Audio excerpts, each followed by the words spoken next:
Starting a nonprofit can be a complicated and overwhelming endeavor. I get questions from people all the time about the process to start a nonprofit, fundraising, recruiting board members, and more. So in this video, I wanted to share some of my insights around 4 of the top questions I get from my audience here about starting a nonprofit. Questions like, how much does it cost to start a nonprofit? Can you pay yourself as a nonprofit founder? How do you get people to donate to your organization? And how can you recruit really great board members? That's what we're going to talk about in this video. Welcome or welcome back. My name is Amber Melanie Smith. I'm a nonprofit founder and executive director of the nonprofit that I started. I'm here on YouTube making videos to help other folks starting out either on a nonprofit journey or some other kind of social impact journey. So I hope that you find this video helpful and useful. Don't forget to give it a like and subscribe to my channel for more content like this. I also have a website, foundertofulltime.com, where I have some additional resources for people starting a nonprofit organization, so I hope you can check that out. All right, before I jump too deep into these 4 questions and some of my thoughts around them, I do want to provide a quick disclaimer, and that is that there's a lot of nuance around the answers to these questions that I'm going to put forth, and I really encourage you to do your own research or even check out some of the other videos that I have here on my channel that might go deeper into some of these topics. Every organization, mission, situation, and community is a little bit different. So the feedback that I'm going to provide for these 4 questions is just going to be general, and you should definitely think about what is going on in your specific situation and how things might possibly be different based on that. All right, let's get into these. That first question that I mentioned before was, how much does it cost to start a nonprofit? And for this one, I'm going to be specifically talking about the costs for United States-based organizations. Things might be a little bit different in other countries and regions. So the answer here can vary a little bit and honestly depends in part on your comfort level completing your own paperwork, filing your own registration paperwork to get your official nonprofit status, and whether or not you are investing in some additional typical startup costs that might come with starting a nonprofit at this particular stage. Let's talk about the low end. If you are planning to start up, no frills, no extras, just the basics to get registered as a nonprofit. We're talking about just filing the paperwork yourself, not hiring a lawyer to support that process, not having a website right away or investing in the design or domain costs, and not doing any program activities for which it would be a smart idea to carry insurance at the beginning. If all of those things are true, we're probably talking about a couple $100s, and that is for the filing fees for your particular locality, your state, and also the federal paperwork that goes with it. And you also possibly have some charitable solicitation license fees that you'd be looking at as well. So on the other hand, if you are looking to invest in some important infrastructure right in the beginning and you are getting an attorney's support on that filing and the paperwork, you're talking about investing in a website at the beginning, possibly getting some of that insurance to cover yourself and protect you from liability at the beginning, maybe even investing in some specific equipment or something. Then we're talking about a few thousand to several $1,000s, depending on the particulars around your organization's mission and program activities. I have a couple of other videos where I go into more depth about startup costs. The one in particular that I would direct you to is startup expenses for nonprofits, so be sure to check that out, and I go a little bit more line by line into some of the specific costs you could expect. Question number 2 that I mentioned before is, can you pay yourself as a nonprofit founder? And this is one that I hear quite often, and there's a little bit of nuance, that seems like the word of the day, to this one as well. So the reason that this one's a little bit more complicated goes back to how nonprofits are legally structured in the United States. So at least when an organization is starting out, most likely the founder or founders of the organization are also voting board members of the organization. Board members can enact and utilize policies that allow them to reimburse themselves from the organization's bank account for reasonable expenses that they spent their own money on or used their own credit card on for organization expenses that are part of the organization's mission and approved budget. But if you're talking about paying a founder as a paid staff member, presumably in this case the executive director, you're talking about something that's a little bit more complex. Because of conflict of interest rules surrounding nonprofits, a founder, as a presumably at this point as a board member, cannot vote to hire themselves as a paid staff member. The rest of the board would need to vote to hire that person as the paid executive director.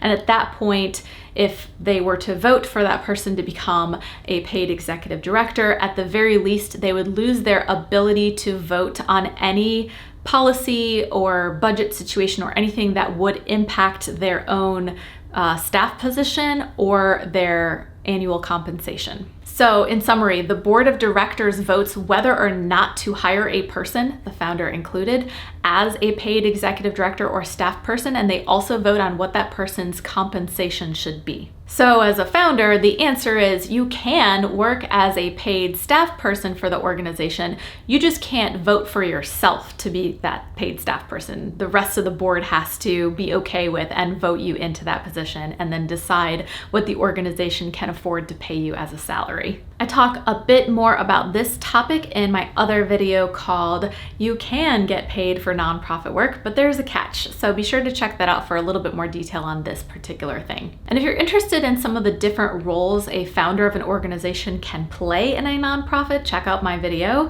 Possible Roles for a Nonprofit Founder. Go figure. Question number 3, a very important one. How do you get people to donate to your nonprofit organization? Many people and organizations are trying to figure out how to build out a sustainable fundraising strategy for their organization. So how to get money coming in and continuously coming in over time. So I do want to clarify, because I think that this is often a misconception. There are many ways for a nonprofit organization to bring in revenue that are not just donations. In fact, a strong and healthy fundraising strategy often includes many diverse sources of revenue. So nonprofits could be bringing in money through donations, yes, and major gifts, but also through grants, through sponsorships, through events, and also through one of my favorite, earned income. But if we're talking specifically about getting donations into your nonprofit, these are contributions made by individuals and groups in your community to your cause, there are a couple of basic steps. The first step is you've got to grow your audience for your organization so that you have a lot of potential people in your pool, in the group of people that you're talking to regularly who might donate to your organization. Knowing that not everyone's going to donate and not everyone's going to donate all the time, you have to have a wide range of people that could be potential donors. Step 2 is to build relationships with the people in your audience. Invite them to events where you don't ask them for money. Send them updates, send them your newsletter, keep in contact with them, because people will rarely donate to an organization with whom they don't have a relationship and haven't built any trust with yet. Third is making the ask through a compelling fundraising message and campaign. And fourth is very important, and that is thanking your donors after they give and staying in touch with them year round. In my video, How to Start Raising Money Step by Step, I go into a lot more detail on these different steps as well, so I hope you check that out and find it helpful. And for more detail about how to create that really compelling fundraising message that I alluded to, you can check out my video, Convincing Others to Support Your Nonprofit. Fourth and finally today, how do you recruit good board members for your organization? I think there's an important question to ask yourself and your fellow leaders in the organization before you can even start recruiting good board members, and that is, what does the right board member look like for you? And here's what I mean by that. In order to recruit great board members who align with the vision and the values and are going to help push your mission forward, you first have to know what skills you need on the board. So you need to be thinking 1 to 3 years ahead, depending on the length of your organization's board term, and be thinking, what are the skill sets we need a board member to have for the next couple of years of the organization? What are the big things we need to work on in order to really push our mission forward over the next couple of years? Is it someone with fundraising skills? Is it someone with technology skills? Is it someone with marketing skills? But just be thinking about these skills before you can even identify who could be a good board member. And as part of this, you need to assess the skills of those who are currently supporting leadership in the organization. Where are the gaps? Do you already have a lot of people with one skill, but you don't have anyone with another skill? Just be making sure that you're looking at what your organization needs over the next couple of years within the context of the leadership you already have in place so that you know what those gaps are. At this point, you presumably know what the gaps are, what the skills you need on your board for the next couple of years are. So you're going to write a detailed board of directors job description. You're going to include the skill sets that you're looking for, examples of the types of activities they're going to be involved in, and your general expectations of a board member, including time commitment. How long is the board term? How many hours of board service would they be expected to contribute each month or each quarter? When are your regular meetings? All of these things will help possible candidates decide if they think they're the right fit for you, which will hopefully lead them to apply. And at that point, you can go through your board interview process or screening process to determine who is going to be joining your board of directors. I know what you're thinking, Amber, do you have another video that goes into more detail about this? I sure do, audience.